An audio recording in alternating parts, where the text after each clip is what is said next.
Hola, buenas tardes a todos los espectadores. Bienvenidos a un nuevo webinar de la Spain YPN. En esta ocasión contaremos con una ponencia por parte de Ronnie Araneda Cabrera. Ronnie es ingeniero civil y tiene un máster en gestión integrada de sistemas de agua con especialización en gestión de riesgos. Actualmente está haciendo su doctorado en el grupo GEAMA en la Universidad de A Coruña, centrado en la definición de metodologías para una mejor gestión de sequías a escala nacional y cuencas hidrográficas, teniendo en cuenta aspectos como el cambio climático.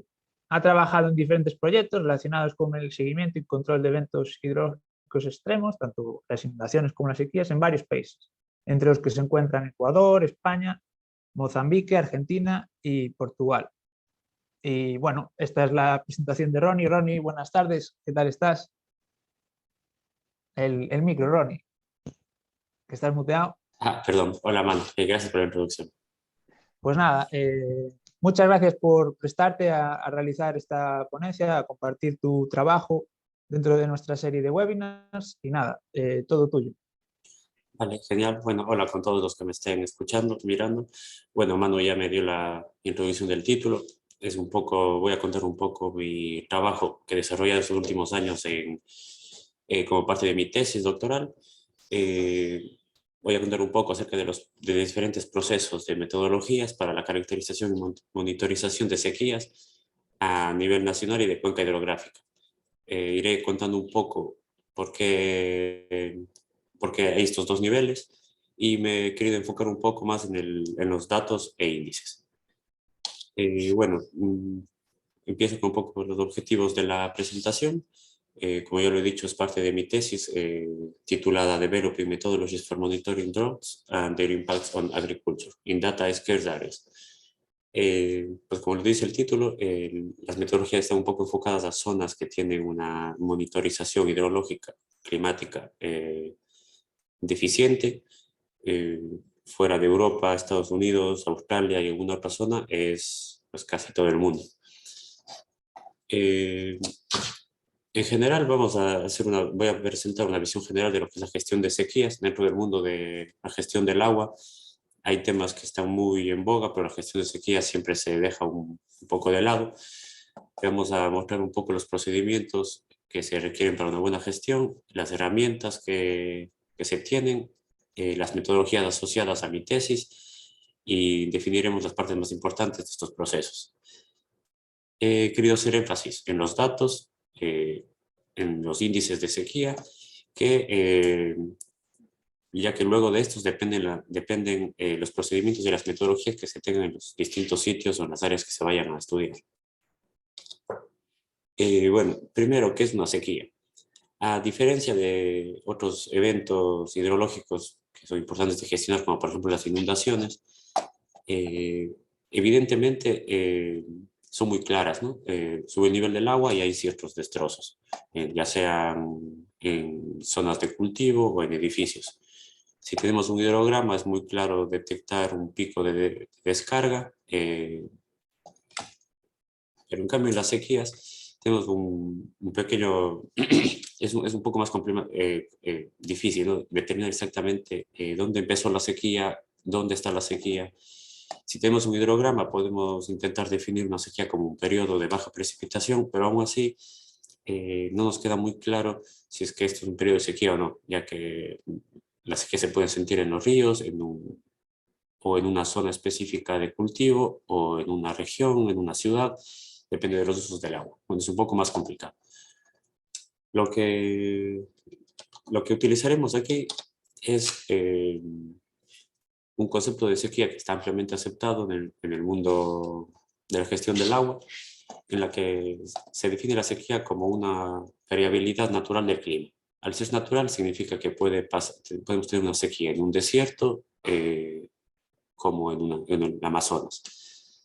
Generalmente debe suceder dos cosas a la vez para que una sequía se presente. Es una anomalía de precipitación baja en comparación a lo normal del sitio que estemos interesados y un aumento en las temperaturas. Esto causa un incremento en la evapotranspiración y a la vez reduce la infiltración el suelo y las recargas de ríos o de acuíferos. Esto que es la parte principal donde inician las sequías se conoce como una sequía meteorológica, que está basada en el clima, en la meteorología. Luego, cuando el tiempo avanza, esta falta de precipitación, aumento de temperaturas, causa una falta de agua importante en el suelo, lo que causa estrés en los cultivos, en las plantas, en la biomasa en general. Estos efectos o esta sequía se conoce como sequía agrícola. Una vez que sigue el proceso pero no el proceso, una vez que continúan las faltas de precipitaciones, las altas temperaturas, llegamos a una sequía que se conoce como hidrológica, que es la que ya se siente directamente en los cuerpos de agua, en los ríos, en los lagos, se pueden ver en los embalses, es lo que la gente comienza a percibir, la sociedad comienza a percibir directamente. Y todo esto con el paso del tiempo termina en una sequía que se conoce como socioeconómica. Es cuando ya tenemos que controlar el agua, asignar el agua para la industria, para la agricultura, es decir, que tenemos ya pérdidas económicas, la sociedad comienza a sentir realmente esa falta de agua en el medio, ¿no? Esto normalmente toma muchos años. Aquí tenemos una gráfica en la que mientras la sequía va avanzando desde la precipitación a la escorrentía, a los caudales, puede tomar años. Esto depende del ecosistema. Por ejemplo, en la alta montaña esto no sucede así, esto sucede muy rápido. Podemos tener sequías muy fuertes que ya se lleguen a sentir en la ciudad, por ejemplo, en agua potable, para servicio de agua potable a los pocos días. Mientras tanto, en cuencas mucho más grandes, podría ser un caso la del Ebro, por ejemplo, toma un poco más de tiempo. Bueno, los pasos para la gestión de sequías. Para la correcta gestión de sequías tenemos varios puntos que se entrelazan entre ellos. Es un monitoreo de las sequías, una caracterización de las sequías. El objetivo sería predecir las sequías para intentar estar listos para estos eventos. Hay que analizarlos, hay que visualizarlos y luego analizar los impactos que puedan tener. Todo este conjunto de cosas se las realiza con los indicadores de sequía, que a la vez dependen de dos cosas, de datos y de metodologías. Los datos es un problema general que tenemos, si no es en toda la ingeniería, en la ingeniería del agua específicamente. Es muy complicado tener datos de calidad. Para las sequías específicamente necesitamos datos in situ con una buena calidad y una buena distribución espacial. Además que los necesitamos en todo el ciclo del agua, no solamente la precipitación. Como hemos visto antes, también necesitamos humedad de suelo, mediciones de caudales, volúmenes de lagos, volúmenes de embalses, datos en todo el ciclo del agua, que generalmente suelen ser muy complicados de medir en muchos países. Luego las metodologías. Cuando un país, por ejemplo, quiere monitorizar las sequías en una buena gestión de agua, siempre se pregunta, ¿es una división administrativa la que voy a gestionar o una cuenca hidrográfica? Esta pregunta se hace por la razón de que aunque estamos acostumbrados a gestionar el agua desde el punto de vista de una cuenca hidrográfica, realmente las precipitaciones no suceden exactamente dentro de una cuenca. Pueden cambiar a otras cuencas que probablemente coincidan con un cambio de una frontera con otro país, es decir, que la división sería administrativa. Muchas veces los países no se llevan bien, las decisiones tienen que ser tomadas dentro de la división administrativa. Por lo tanto, las metodologías o las herramientas que utilicemos tendrían que, nos hacemos la pregunta, ¿nos sirven en todos lados o no? Para esto se requieren estudios específicos de sequía. Los datos. Para las sequías, la Organización Meteorológica Mundial nos recomienda tener datos de al menos 30 años de duración y que estén distribuidos al menos por una estación cada 250 kilómetros cuadrados. Aquí a la derecha, en un estudio de diferentes fuentes de datos de precipitación, podemos ver que los puntitos azules son estaciones meteorológicas, especialmente juntas las meteorológicas con mediciones de precipitación. Están muy condensadas en los países que tienen un poco más de dinero. Estados Unidos, está en Europa, Australia, y luego gran parte del mundo tiene muy poca densidad de aparatos para medir datos hidrológicos. De hecho, tenemos otro problema además, que aquí tenemos el número de, en la gráfica de abajo tenemos el número de estaciones meteorológicas y la evolución en el tiempo. Podemos ver que en los años 80 tiene un pico de cerca de 50.000 estaciones a nivel mundial y para los últimos años ha decrecido casi un quinto. Esto se debe a que últimamente, en los últimos años, se han desarrollado otras formas de medir las variables hidrológicas, que son las más famosas con satélites que están alrededor de la órbita terrestre y a través de ondas miden pues, la precipitación, la humedad del suelo, entre otras variables. No voy a meterme mucho en detalle de cómo funcionan estos satélites, pero sí lo importante es que estos datos nos permiten tener unos datos que cumplan con los requisitos que necesitamos para nuestros estudios. Por ejemplo, la zona que estamos viendo aquí es Mozambique, es un país que está al sur de África. Para que tengamos una idea, este país tiene más o menos unos 800.000 kilómetros, es 2 veces España, más o menos. Y cada uno de estos cuadraditos es un píxel de dato, que sería lo equivalente a una estación en este caso, de una perforación de humedad de suelo. En el lado izquierdo tenemos un dato que es otro satélite que nos presenta cada 16 kilómetros cuadrados una medición de precipitación. Otro ejemplo que es bastante que se utiliza mucho en todo el mundo es la que se llama CRU, que nos muestra series de precipitación cada 0.5 grados, que son más o menos unos píxeles de 55 por 55 kilómetros, desde 1901 hasta la actualidad. Estas fuentes de datos que nos permiten ya trabajar a niveles administrativos, niveles de cuencas con mucha precisión. Los datos tienen un problema, que necesitamos validarlos en los sitios que los utilicemos. Eso es un trabajo que se ve previamente en cualquier estudio de sequías, pero bueno, en principio si trabajamos en datos en sitios donde tenemos pocos datos, ya se pueden utilizar perfectamente. El siguiente paso es los índices de sequía. Los índices suelen ser representaciones numéricas calculadas en base a datos hidrometeorológicos que nos indican la gravedad de la sequía. Los índices simplifican las relaciones complejas del medio y nos proporcionan herramientas de comunicación que son muy útiles para los usuarios. La Organización Meteorológica Mundial tiene un manual, ha desarrollado un manual en el año 2016 en el que muestra más de 150 índices que están basados en diferentes variables meteorológicas que son de gran utilidad para poder saber todos los índices que tenemos. Generalmente los índices se dividen igual que las sequías, en índices meteorológicos, índices agrícolas o de humedad de suelo e hidrológicos, que se refiere a los ríos, a los lagos. Hay muchos índices que en esta publicación nos pueden de color verde, que son más fáciles de usar, dependen de pocos datos, por ejemplo, simplemente la precipitación y la temperatura. Y unos poco más complicados, que ya necesitamos probablemente perforaciones, humedad de suelo real.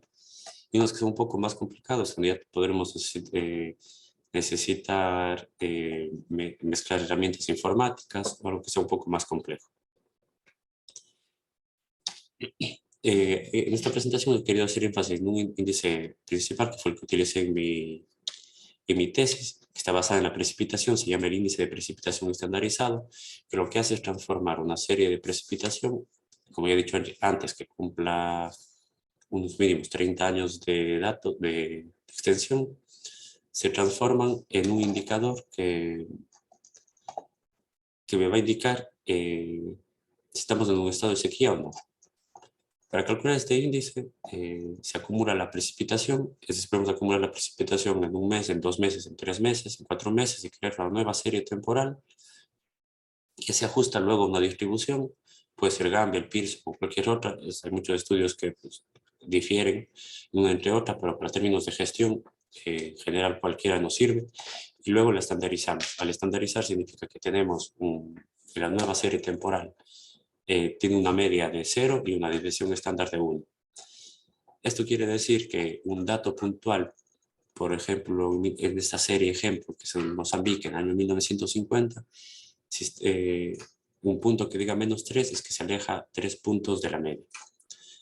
En el primer gráfico es una acumulación de la precipitación de 3 meses, en el que podemos ver que cada punto significa me ha acumulado la precipitación de los 3 meses anteriores. Mientras en el gráfico inferior de 24 meses me ha calculado el indicador promediando las precipitaciones de los 24 meses pasados. A continuación vamos a analizar para qué me sirven estos indicadores. Por ejemplo, la caracterización de la sequía. Si tenemos un índice cualquiera como el SPI que lo he explicado anteriormente, que evoluciona en el tiempo más o menos de esta manera, hay diferentes estudios que los han clasificado. Cuando tengamos valores negativos, estamos en épocas de sequía. Cuando estamos en valores positivos, estamos en épocas húmedas o normales. Podemos tener una sequía moderada, severa o extrema, de acuerdo a la probabilidad de ocurrencia. Para caracterizar una sequía se lo hace normalmente en eventos. Si tenemos un umbral, por ejemplo, menor a 1, que serían sequías moderadas, todo lo que esté debajo de la curva es un evento de sequía, tomando en cuenta un solo indicador. Las características normalmente vienen a ser la duración del evento, que es el número de meses en el que estuvimos en una sequía, la intensidad máxima y la severidad, que es el área bajo la curva. Si podemos calcular estos índices en un periodo de tiempo, para un mes puntual, en un área muy grande, y podemos luego, por ejemplo, aquí tenemos todo el sur de África, en puntitos rojos lo que es la sequía extrema, en azules los que están medianamente húmedos o estados normales. Si podemos sumar todos lo que esté con, por ejemplo, sequía extrema, severa o moderada, podemos generar a lo largo del tiempo, dentro de un área, cuánta área está bajo efectos de sequía y de qué categoría. Eso nos permite ver la intensidad de la sequía en un área y ver qué área está abarcando. Esto se le llama la caracterización de las sequías. ¿Qué problema tenemos? Que tenemos una gran cantidad de índices. Por lo tanto, en un sitio específico es necesario validar los indicadores, validar los índices. Normalmente esto se hace con registros históricos. El EMDAT es una base internacional fundada en Bélgica que recoge a nivel mundial los datos históricos de diferentes eventos extremos que han sucedido, inundaciones, sequías, erupciones de volcanes, etc. Por ejemplo, en Mozambique, los años que están mostrados en naranja han sido sequías que se han llegado a sentir en la sociedad, no están medidos, pero que nos sirven como una base para comprar los indicadores históricos y poder validarlos. Si vemos el SPI, en este caso la acumulación 6, podemos ver que sí coinciden algunos de los años. El siguiente paso que tenemos que hacer en el estudio de sequías es un análisis espacio-temporal. ¿Qué objetivos tenemos en esto? Por ejemplo, si hemos elegido un índice de sequía, en este caso es de España, y tenemos una distribución de estaciones meteorológicas adecuada. Esto fue hecho en el año 2006, donde tenemos, tan solo en España, que es un país que tiene muchísimas estaciones de muy buena calidad, en el año 2006 tenía solo estas con suficiente calidad para un estudio de sequías. Con diferentes metodologías que vamos a ver más adelante, se han definido regiones homogéneas de sequía. Estas regiones, que están definidas del lado derecho, se pueden considerar que tienen características de sequía homogéneas. Es decir, si yo quiero gestionar dentro de esta área los impactos que tiene una sequía, ver si necesito o no un embalse, obras hidráulicas, trabajo con agricultores para mejorar el acceso al agua, sus características o los eventos que voy a esperar en el futuro pueden ser coincidentes. El otro caso que he puesto de ejemplo es en la isla de Madeira, en Portugal, en donde esto fue hecho hace 2 años, en donde la densidad, es una isla muy pequeñita, y tiene una gran densidad de estaciones meteorológicas. y eso nos permite generar regiones mucho más precisas. En el caso de la isla, se definieron 3 regiones, pueden verse aquí que están de rojo, en la norte, sur y una central. Dentro de estas regiones se pueden crear, se pueden promediar los índices. Si yo tengo en esta región 3 estaciones, puedo promediarlos y sacar un índice representativo de esa región. Ahora, el análisis de impactos de sequías. Hemos visto que los impactos que pueden ser son generalmente, dependen de los usos, ¿no? Aquí he puesto una gráfica del uso del agua a nivel mundial. Se puede ver que el 60% del agua a nivel mundial se utiliza en la agricultura. Es verdad que depende de la zona del mundo en la que estemos, es más importante o no el uso en la agricultura. Para hacer el análisis de impactos debido a sequías, lo que se suele hacer es concentrarnos en un solo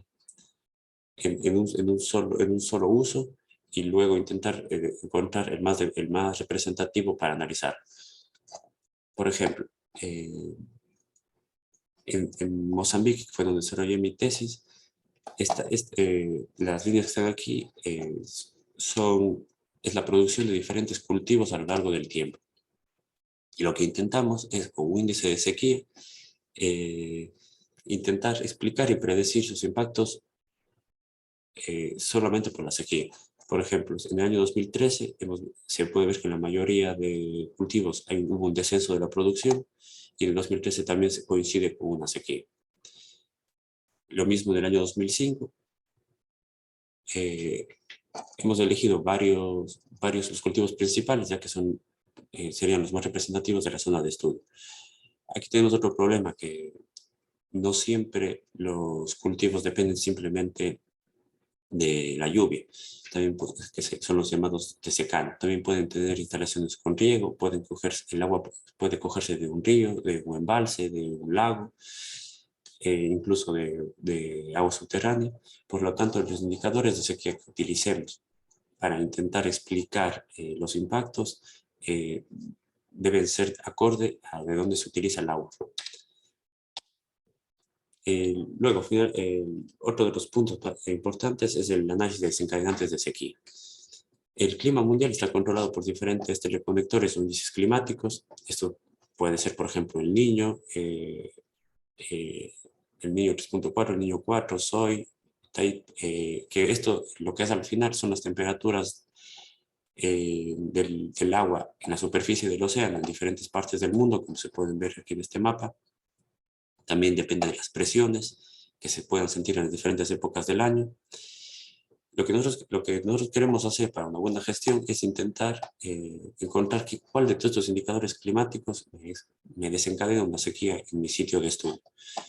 Por ejemplo, aquí con naranja he dibujado el SPI, que es el indicador de sequía que he explicado antes, en Mozambique, con la presión de Darwin, que Darwin es la presión que se mide en el norte de Australia, la presión en la atmósfera, y podemos ver que cada vez que hay un efecto de sequía, la presión es alta. Entonces, esto significa que estamos asociando un evento global a un evento de sequía puntual en este caso Mozambique. ¿Para qué queremos para qué queremos descubrir o intentar ver qué desencadena las sequías? Pues simplemente es para monitorizarla e intentar predecir. Existen muchos modelos de predicción de sequía, pueden ser lineales, correlación, redes neuronales, etc. Aquí no me voy a enrollar mucho más, porque estos son los trabajos futuros que mi tesis lo he dejado para estudios posteriores, ya que abarca demasiado la gestión de sequías.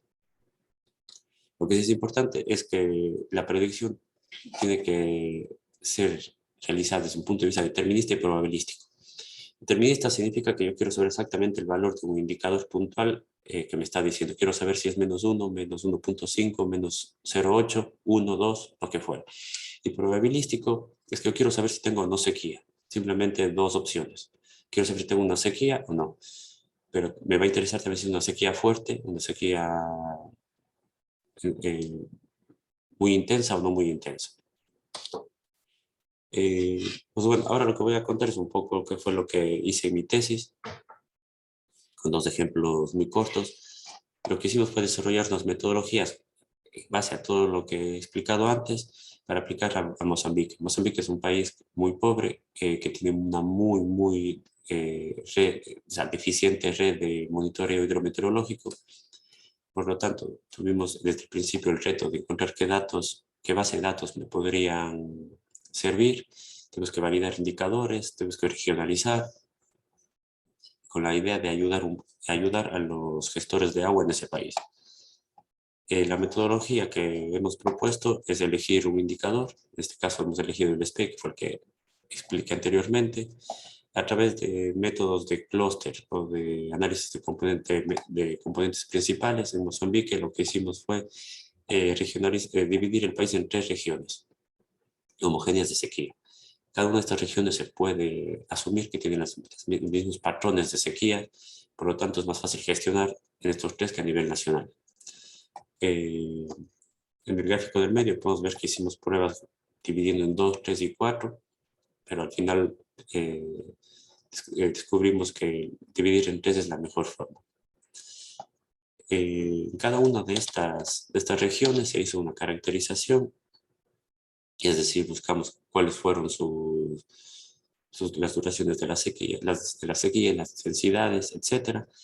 Y también buscamos el desencadenante de sequía en cada una de las regiones. Para esto elegimos varios índices climáticos que podemos ver: El Niño, Darwin, Tahití y otros que no son tan importantes, pero los probamos también y los correlacionamos simplemente las series temporales de los indicadores con las series temporales de los indicadores climáticos.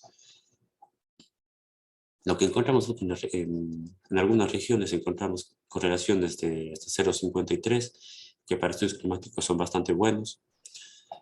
Lo interesante fue que las correlaciones mejoraban cuando había un desfase temporal de entre 3 y 4 meses. Esto quiere decir que podríamos, en principio, sin entrar a modelos de predicción, medir los indicadores como el niño 3.4, el niño 4, y depende de ese indicador, en 3 o 4 meses podríamos tener o no una sequía. Esto pues, fueron resultados muy importantes para Mozambique y se podrían reproducir en cualquier parte del mundo, ya sea una cuenca hidrográfica, un continente, países más pequeños, más grandes, etc. Lo que hicimos también fue hacer un análisis de frecuencias y de espectros, tanto a las series de los indicadores de sequía como a los índices climáticos. La idea era un poco validar los indicadores y lo que encontramos fue que, por ejemplo, el Niño 4 o la presión de Darwin tienen una frecuencia de ocurrencia de 4.5 años, que es muy similar al indicador SPEI que elegimos. Por lo tanto, coinciden muy bien. El siguiente estudio fue validar varios índices de sequía e intentar utilizarlos en los impactos de sequía en la agricultura. Para eso lo que hicimos fue calcular muchos índices, como podemos ver aquí fueron un poco más de 30, y lo que hicimos fue compararlos con las bases de datos de desastres históricos. Aquí lo que estamos viendo es, entre más intensos sean los colores, son las sequías más intensas en el paso del tiempo, y mientras lo verde claro correspondía a sequías menos intensas. Al final lo que encontramos es que muchos de los indicadores sí detectan los efectos, las sequías más poderosas, o sea, más fuertes. Sin embargo, se encontró que el SPEI, que fue el que presenté al principio, es el que mejor explica las sequías en Mozambique. Por lo tanto, esa fue la razón de que escogimos este indicador para el estudio que expliqué primero. También se hizo una comparación entre los índices de sequía para intentar descubrir cuáles son redundantes o no. Esto se hace para poder definir qué índices necesito. Por ejemplo, el SPEI, que es un índice meteorológico que se basa en la precipitación, no tiene mucha correlación con otro indicador que está basado solo en humedad de suelo. Por lo tanto, si yo quiero tener una pintura completa de las sequías, en un sitio específico tendría que utilizar estos dos. Pero, por ejemplo, si tengo dos indicadores que tienen una correlación muy alta, realmente solo necesito uno, no necesito calcular los dos.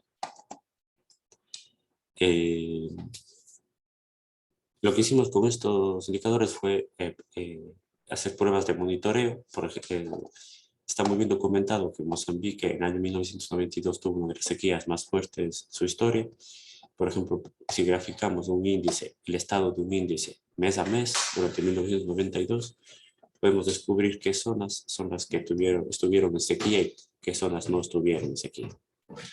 Esto nos puede servir para meter a modelos de pronóstico y a futuro intentar predecir qué cantidad de qué área va a abarcar un posible evento de sequía. Escogimos los indicadores que mejor se ajustaron a los eventos históricos, en este caso el SPEI, y lo que hicimos fue meterlos a un modelo de producción agrícola para intentar ver qué tanto explica la variabilidad de producción agrícola los índices. Cada índice de sequía representa un dato mensual, pero la variabilidad de la producción agrícola normalmente se mide después de un año, de 3 meses, de 6 meses, cuando acaba la época de cosecha. Lo que hicimos fue buscar el de la serie de sequías de enero, de marzo, de todos los meses y compararla con los datos anuales de producción de varios cultivos. Pues, y lo que descubrimos para Mozambique fue pues, que hay ciertos indicadores de ciertos meses que son los que mejor explican esa variabilidad. ¿Cuál es el problema? En Mozambique los datos agrícolas también son de muy mala calidad, por lo tanto validamos nuestra metodología en Argentina. Argentina es un país muy grande, conocido por su producción de soja. Argentina ya tiene hoy en día una mejor colección de datos históricos sobre la producción agrícola, en este caso de soja. Lo que hicimos fue repetir el modelo matemático utilizando los mismos indicadores, pero a nivel más pequeño, a nivel departamental. Lo que aquí comparamos varios indicadores con la producción de soja. Lo que encontramos nuevamente fue que el SPI y el SPEI, indicadores meteorológicos, también el SVCI, que son indicadores de sequía agrícola, que bueno, no lo he explicado en esta presentación, pero es que hay muchos, son los que mejor sirven para explicar la variabilidad de la producción. Entonces, para concluir, el proceso metodológico por la gestión de sequías que hemos explicado aquí es que necesitamos una base de datos confiable y de calidad para las zonas de interés, que es el punto más crítico y más importante. Luego debemos escoger un índice de sequía, debemos validarlo según los objetivos que queramos estudiar, y una vez tengamos los índices validados, sí podemos entrar a realizar una caracterización de sequías, un análisis de tendencias, análisis espaciales y temporales. Podemos regionalizar cuencas hidrográficas o países o provincias para mejorar la gestión del agua en vista de las sequías en esa área. El siguiente paso sería analizar desencadenantes y modelos de predicción. Y finalmente modelar y predecir los impactos. Cabe destacar, comentar que al final todos estos estudios lo que nos hemos dado cuenta es que los estudios futuros, que el siguiente paso sería intentar utilizar todos estos indicadores para la predicción de impactos en la agricultura, en mi caso. También se podría reproducir la metodología para impactos en volúmenes de lagos, en volúmenes de embalses, etc. Que bueno, serían para trabajos futuros. Bueno, gracias por su atención, es un poco lo que quiero contar acerca de mi trabajo, espero que no me haya liado mucho, así que cualquier pregunta, muchas gracias. Bueno, muchas gracias, Ronnie, a ti por la súper interesantísima ponencia que nos acabas de realizar. Bueno, voy a aprovechar también para comentar que también se nos une hoy Paqui a esta ronda de preguntas. Ya vemos que hay unas cuantas preguntas en el chat, así que Paqui, cuando quieras, le puedes ir dando a esas dudas. El micro, Paqui. Perdón, el micro. Sí. Antes de nada, muchas felicidades, Ronnie, por la presentación. La verdad que me ha Yes. gustado mucho. Yo no tengo mucha idea de la caracterización de las sequías, pero la verdad que la he explicado muy bien, como primero los datos, luego tengo alguna pregunta que ahora después te haré, pero primero vamos a comenzar con nuestro compañero. Vale, nos dice, interesante presentación. ¿Cuál es la recomendación al momento de ajustar los datos a una distribución para el cálculo del índice de sequía? Vale, eso, bueno, lo comenté al principio, eso depende mucho de la zona de estudio. También depende si vamos a utilizar datos de precipitación, datos de humedad de suelo, datos de caudal. Para el índice que demuestra aquí que es el SPI basado en precipitación, generalmente se utiliza una distribución de Gamble. Se pueden probar otras de acuerdo al sitio, pero bueno, serán estudios más estadísticos más que de gestión de sequía. Una de Gamble podría funcionar perfectamente. Perfecto. Nos comenta otro compañero, Nicolás Duque, dice, el nivel de análisis nacional administrativo o de cuenca depende del índice de sequía seleccionado, es decir, dependiendo de los datos, la variable analizada que se tenga, se debe seleccionar el nivel de análisis. En principio no. En principio el problema que tiene la gestión viene en cuanto a las administraciones. Por ejemplo, en principio sería lo óptimo buscar una zona, una región que tenga unas precipitaciones, por así decirlo, homogéneas, y esas zonas pueden o no coincidir dentro de una cuenca hidrográfica. Si coincide dentro de una cuenca hidrográfica, se puede hacer un estudio a nivel de cuenca. Lo que suele pasar es que en muchas cuencas se encuentran dentro de fronteras, ya sea de provincias, de países, con zonas de conflictos en el que no se llevan bien. Por lo tanto, tendríamos que elegir hacer un estudio a nivel administrativo. Realmente eso es lo que nos manda si tenemos que hacer a nivel de cuenca o a nivel administrativo. Simplemente si es que las instituciones que están dentro de esa área pues pueden trabajar juntas o no. Vale, perfecto. Vale, os podéis seguir animando y escribir las preguntas si queréis, o bien en el chat o bien en el de preguntas y respuestas. Y una cuestión que me ha surgido. Has dicho que todavía no habéis predecido, ¿no? ¿O habéis hecho algunas pruebas previas para lo que es predecir la sequía? ¿Habéis utilizado regresiones lineales o redes neuronales? ¿O de momento no habéis tocado todavía ese tema? Y sí, hice un poco Vale. un poco de varios modelos, no mucho detalle. En principio las redes neuronales funcionan bastante bien, pero bueno, como siempre, teniendo el problema de que al ser una caja negra, realmente no sabemos explicar los procesos físicos que suceden ahí dentro, ¿no?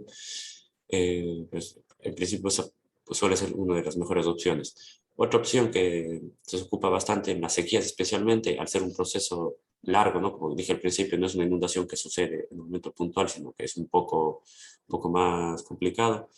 Si sabemos que tenemos un indicador que ya se mide constantemente, como puede ser el fenómeno del niño, y sabemos que 2 o 3 meses antes ya tengo una correlación muy fuerte, ya me sirve como una advertencia de, oye, estamos en este nivel de niño 3.4, de niño 3 o lo que fuera, pues podemos prepararnos para un posible evento. Vale, genial. Y ya que estoy, Sí. habéis estudiado, o sea, por lo que has dicho, la zona de Mozambique, que esa ha sido lo que más has presentado gráficas. Luego también has comentado la isla en Portugal y Eh, Argentina. ¿Habéis hecho algunas pruebas más o eso es donde te has centrado en la tesis a hacer zonas concretas? no, yo me centré en Mozambique y en Argentina. Vale. Y mostré la isla de Madeira porque es uno de los estudios últimos que se han hecho en cuanto a regionalización de sequías y tiene la curiosidad de que es un espacio muy pequeño con una densa distribución de estaciones meteorológicas. Digamos que es muy óptimo ese caso. Luego, al principio mostré el caso de España, pero fue en el 2006, que digamos que era un caso un poco más real, actual, a muchas zonas del mundo, con pocas estaciones y un poco eso. Y así como curiosidad, aquí en mi ignorancia, ¿os sirven igual las estaciones meteorológicas que los satélites? Porque como has comentado al principio que cada vez había menos estaciones meteorológicas porque eran sustituidos por los satélites, ¿los datos son los mismos los que tú puedes obtener de ellos para poder meterlos en el índice y poder analizarlo y todo? No, en principio los datos medidos in situ siempre van a ser los mejores. ¿Por qué hay una decadencia en el número de estaciones a nivel mundial? Es porque muchos países, muchas regiones ya hacían esfuerzos muy grandes por mantener esas estaciones y hoy en día, teniendo herramientas como los satélites, pues prefieren utilizar esos datos. Lo que es necesario hacer es hacer una validación de los datos satelitales con los datos in situ que se tengan.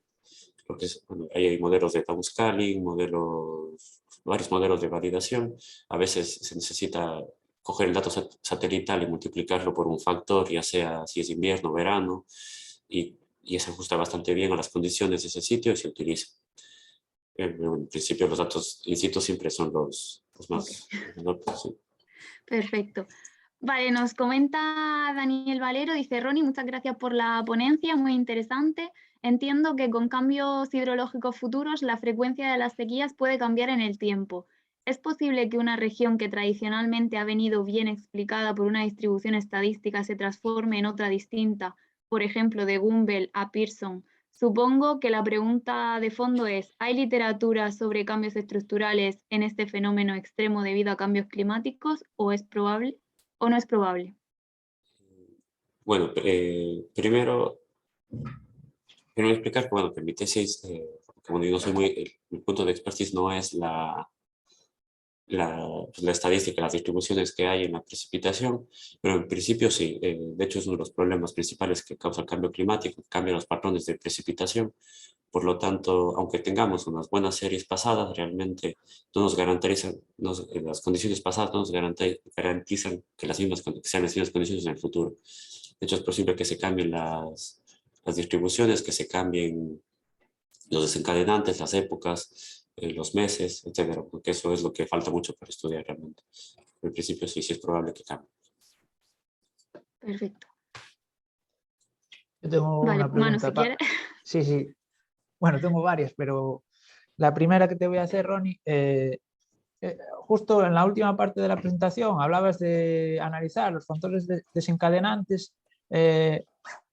Ponnos algún ejemplo de qué factores desencadenantes analizas. Por ejemplo, entiendo que el cambio climático puede ser un factor desencadenante, la huella humana, pero bueno, no sé a qué te referías con eso. Desencadenantes de sequías. Sí, A ver, o sea, el problema que tenemos en las sequías es que no se puede explicar como un solo fenómeno, ¿no? Al tener una sequía meteorológica que depende de la precipitación, y también tenemos una sequía en los ríos que ya puede depender ya no solo del clima, sino también ya el factor humano, como dices, en el que se puede aguas arriba tener una presa, se puede tener, pues, aquí, o sea, tomar agua, un sí, importante caudal. cultivos, claro. Exacto. Entonces, el desencadenante de la sequía principalmente está visto desde el punto de vista meteorológico. En este caso puede ser una variación de temperatura en el océano Atlántico y el Índico, por ejemplo, que son los indicadores climáticos como el fenómeno del Niño. Entonces, esos eventos desencadenan una sequía en diferentes partes del mundo. Y luego, en ese sitio, si ya sabemos que nos podemos esperar una sequía meteorológica, habrá que luego estudiar en ese sitio cómo se comporta la evolución de la sequía meteorológica hacia la hidrológica. Y bueno, de ahí ya bajaremos a problemas de gestión de usos del agua, de embalses, de gestión de cuenca, erosión, etcétera. Vale, vale, vale. Gracias. Sí, sí, porque no entendía que podía ser un factor, pero vale, lo veis desde una perspectiva más amplia de la meteorología a nivel global. Vale, vale, muchas gracias.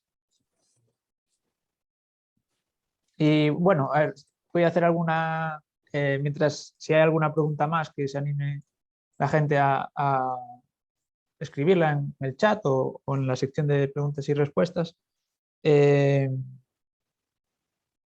Bueno, son dos preguntas realmente y es relacionada con toda la serie de datos que mostrabas. Veíamos datos desde principios del siglo XX y quería hacerte dos preguntas respecto a los datos. Una, ¿cómo es la calidad o qué proceso de calidad del tipo de dato que recoges, si lo sabes, si no, no pasa nada. ¿Qué proceso de calidad? Porque datos tomados igual en 1910, como mostrabas, ¿no? Igual no son los mismos que en 2022, ¿no? Puede estar mal el del 2022 y bien 2000 y el de 1910 bien y viceversa, ¿no? Exacto, sí. Bueno, Entonces, si conoces si han pasado por algún proceso de validación y de calidad, y un poco si has analizado tendencias temporales de cómo fluctúan, porque al final la sequía puedes analizarla. Ok, tengo ahora en este periodo de 5 años un evento de sequía, pero has analizado cómo fluctúa esos eventos a lo largo de esas series que ya abarcan más de un siglo. Vale, sí, lo primero sobre la base de datos. Como yo trabajé en Mozambique, que es una zona lo que logré encontrar al principio de la tesis fueron 14 estaciones en un territorio muy vasto, con muchos vacíos. Sí que intentamos validar con algunas bases de datos globales, más o menos, y que coincidían. Pero ¿por qué? Porque existen muchísimas bases de datos globales a diferentes escalas que se basan en datos satelitales o en datos de interpolación global, en la que cogen todas las estaciones del mundo y las intentan interpolar con técnicas o estadísticas que realmente no controlo bien cómo los hacen técnicas estadísticas de reanálisis y así es como llegan a bases de datos desde 1900 en todo el mundo. Sí que hay zonas del mundo en el que esos datos son mucho más precisos porque se utilizaron estaciones para realizar esa base de datos, pero hay otras, por ejemplo, que tienen datos de los últimos 20 años y realmente lo que tienes para atrás son solo reanálisis.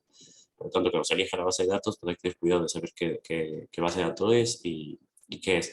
Por ejemplo, en Mozambique nosotros elegimos el CRU, que fue lo que comenté aquí, que nos dan datos desde 1900, pero nuestros estudios lo hicimos desde 1970, porque los datos anteriores eran simplemente imposibles de que estén validados con alguna estación, incluso cerca del país, Vale.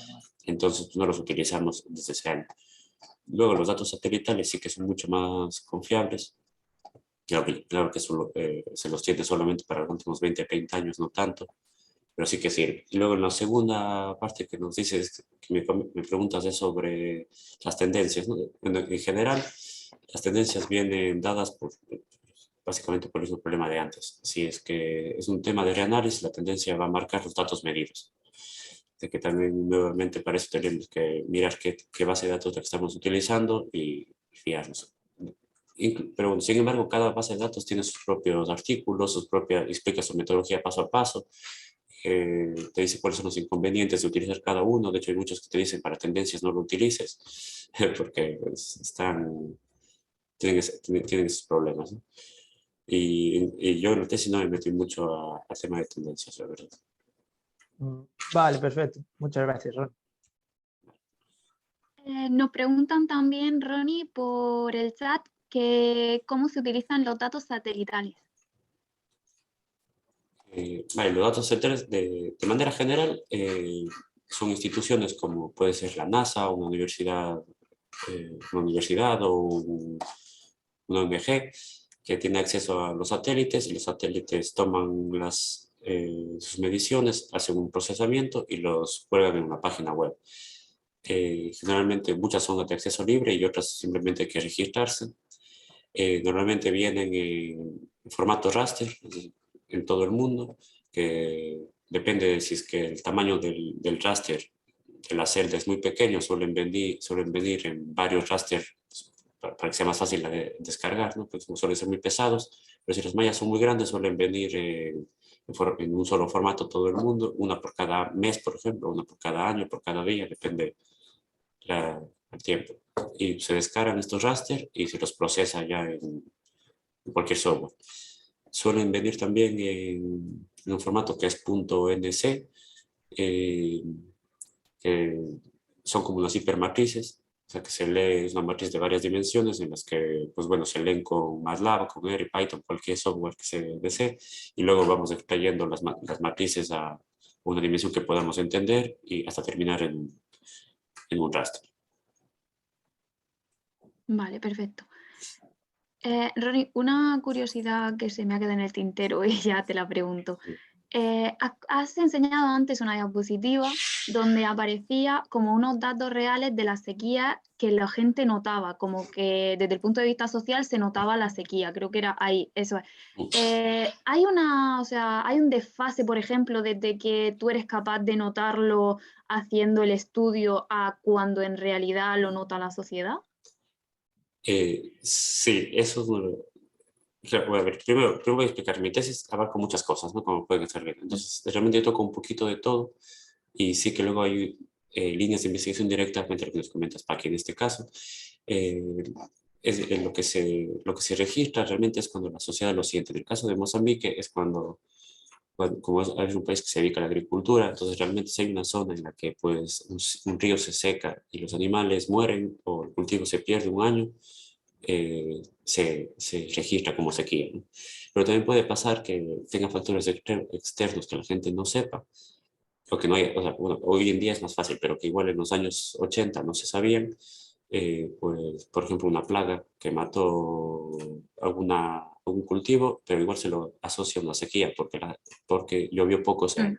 Ok, sí. Pero realmente las bases de datos son pues, las que son y tenemos que fiarnos. Es lo único, realmente es un poco confiar en lo que está ahí. Vale, un poco por contrastar, ¿no? Que Sí, efectivamente cuando... Vale, genial. sí, sí, por compararlo con las inundaciones, que suelen ser lo más fácil de ver, si es que la Mm, cota de agua llegó hasta este punto, mi modelo tiene que llegar hasta ahí. Pero bueno, eso no me dice que sea más o menos 10 centímetros y que esos 10 centímetros me lleguen a ser más catastróficos que no, que más o menos. Vale, perfecto, gracias. Bueno, Paqui, pues yo creo que si no hay más preguntas, Sí. podemos pasar, que se me olvidó comentar al principio que habíamos dicho por redes sociales que íbamos a anunciar a los ganadores del concurso Share with Spain YPN que lanzamos a través de nuestro Twitter, @SpainYPN, aprovecho para meter la cuña publicitaria y, y vamos a aprovechar porque, bueno, tuvimos esta semana desde el Día Mundial del Agua, en el que cerramos el concurso. Tuvimos unos cuantos días había una categoría de jurado y estuvieron valorando y clasificando, bueno, un poco de manera subjetiva, ¿no? Cuáles eran las mejores publicaciones y vamos a aprovechar ahora este webinar, si nos lo permite Ronnie, después de su ponencia, vamos a aprovechar para anunciar quiénes fueron los ganadores. Entonces, bueno, no podemos hacer un redoble de tambores, pero voy a intentar... Ronnie, ¿puedes dejar de compartir? Casi comparto Vale, sí. una slide.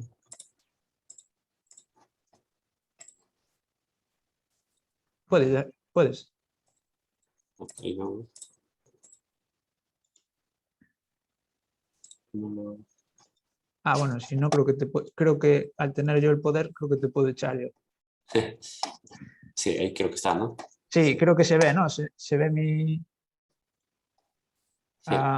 se ve la presentación. Perfecto, ahora sí. Bueno, pues aquí tenemos a los dos ganadores en cada una de las respectivas categorías.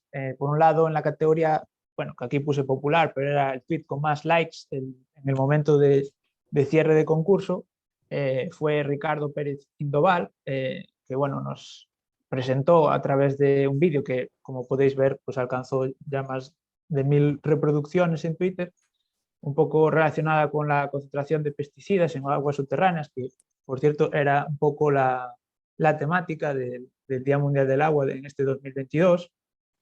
Y en la categoría del jurado, después de las valoraciones y la suma de puntos, pues el tweet que mejor han valorado, quitando al de Ricardo, porque ya al recibir un premio pues no podía abarcar los dos, fue David Lucio, que un poco trabaja en el IH y está estudiando pues un poco como los factores que influyen en el cambio climático y cómo este efecto puede provocar pues cambios o puede afectar a las estructuras tanto costeras como portuarias.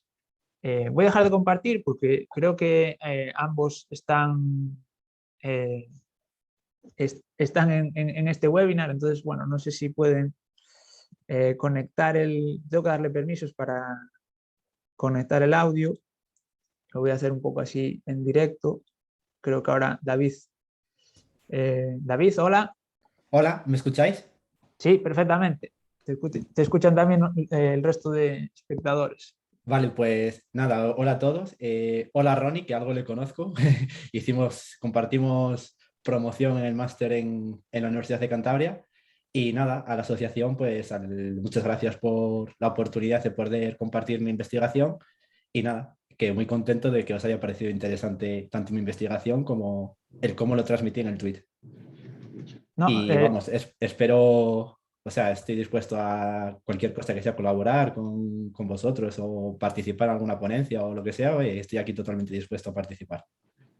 muchas gracias, David, porque recordamos que hemos recibido pues, muchas publicaciones, pues relacionado también en el ámbito costero. Recibimos un vídeo muy chulo de un compañero en Sudamérica que trabajaba en protección costeras con manglares, también impactos de actividades antrópicas en el Amazonas, una diversidad de publicaciones muy chulas. Y pues nada, enhorabuena, David, seguiremos en contacto porque Encantado. hay un premio, entonces pues un premio que debes canjear, por supuesto. Y seguiremos en contacto y también pues si te quieres animar a participar pues en esta serie de webinars o cualquier otra Por actividad supuesto, de la sin problema. IPN, pues serás totalmente bienvenido. Y creo que también tenemos a Ricardo en la llamada ahora. Ricardo, ¿qué tal? Hola, ¿qué tal? Buen día. Buen día para todos. Primero que nada, felicitar mucho a Ronnie, que me gustó mucho su presentación, muy fluida, muy dirigida ahora a los temas que se están tratando de cambio climático. Me llamó mucho la atención, sobre todo el tratamiento que haces con los satélites. Enhorabuena, felicidades. Y también quiero felicitar también a todos los concursantes por haber participado en este concurso. Algunos que los miré, me gustaron muchísimo y también agradezco a la organización por crear ese tipo de espacio divulgativo hacia gente más joven que estamos estudiando cosillas del agua, o como yo le digo, hidrocosas. Y me da mucho gusto que se haga este tipo de foros. Por ejemplo, yo soy estudiante de la Politécnica, de la Universidad Politécnica de Valencia, en el grupo de hidrogeología, y tenemos una especie muy similar a lo que ustedes hacen, solamente que ustedes lo hacen más hacia más, ¿cómo lo podría decir? De todas partes del mundo, o sea, contactan con gente y eso, y nuestro grupo se queda muy pequeño, así que también nos gustaría participar o que nos inviten o que aquí como el doctorado de Ingeniería del Agua, Sí. hay muchos chicos interesantes y mucha gente de varias partes del mundo que tienen temas muy interesantes y que les gustaría participar. Sí, pues estaba haciendo así para Paqui que tomase nota. Ya os tengo a los dos fichadísimos, tanto a David como a Ricardo. Claro, que tome nota porque justo Sí, hoy sí. hablábamos de las siguientes Sesiones. ponencias y mira, pues así pues ya vamos hablando y sacando a nuevos sí. investigadores. Si me podéis nada, escribir una cosita, si me podéis sí, sí. escribir el correo a panelistas, o sea, si no queréis que lo vean todos a panelistas para tener vuestro correo y poder ponerme en contacto con vosotros. Vale. Vale. Genial, gracias. Muchísimas gracias. Nada. No, yo solo os quería agradecer pues, también por uniros al webinar de hoy, a esta parte para recibir ese premio online ahora mismo, pero seguiremos en contacto. Y nada, sobre todo gracias a la participación, el tweet en el que publicamos el concurso ha tenido muchas impresiones, también a nivel de asociación pues hemos recibido muchas felicitaciones por la iniciativa y ha tenido también una repercusión de más seguidores y un poco que se vaya conociendo a la red a nivel nacional. Es también importante ya un poco el objetivo que buscábamos con este concurso. Y no sé, Paqui, si tienes algo más que añadir. Por mi parte, agradecer a Ronnie por estar, a los participantes en el concurso y en especial a los ganadores.